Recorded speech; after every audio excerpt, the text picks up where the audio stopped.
भारत और रूस के व्यापारिक संबंधों से चिढ़े अमेरिकी राष्ट्रपति डोनाल्ड ट्रंप रोजाना भारत विरोधी कदम उठा रहे हैं।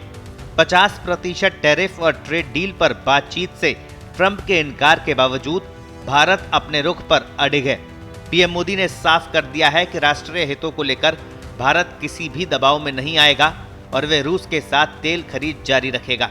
इतना ही नहीं, पीएम मोदी ने अब अपने सीक्रेट प्लान के जरिए ट्रंप की नींद उड़ाने की रणनीति पर काम शुरू कर दिया है। बताया जा रहा है कि अमेरिका को घेरने के लिए पीएम मोदी रूस और चीन के साथ रणनीति तैयार कर रहे हैं।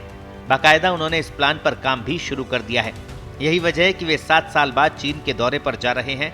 2020 में गलवान घाटी में हुई चीन और भारतीय सैनिकों की हिंसक झड़प के बाद पीएम मोदी का ये पहला चीन दौरा होगा।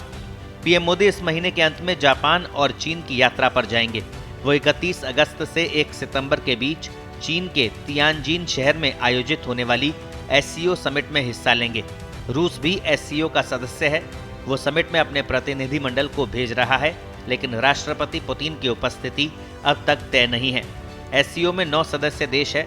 इसमें भारत, चीन, रूस, Pakistan, Iran, Kazakhstan, Kyrgyzstan, Tajikistan और उज्बेकिस्तान शामिल है। पीएम मोदी की 2018 के बाद ये पहली चीन यात्रा होगी। साथ ही 2020 के गलवान घाटी संघर्ष के बाद वो पहली बार चीन की जमीन पर कदम रखेंगे। चीन जाने से पहले पीएम मोदी 30 अगस्त को जापान दौरे पर पहुंचेंगे। यहाँ वो भारत जापान शिखर सम्मेलन में हिस्सा लेंगे।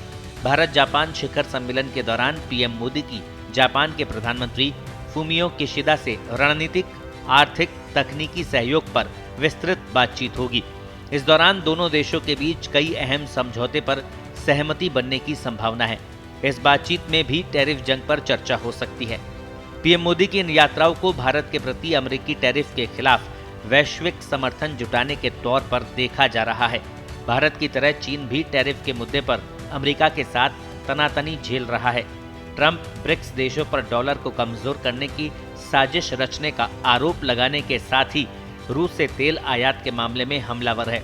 एससीओ बैठक के तहत पीएम मोदी चीन के राष्ट्रपति शी जिनपिंग से मुलाकात कर सकते हैं।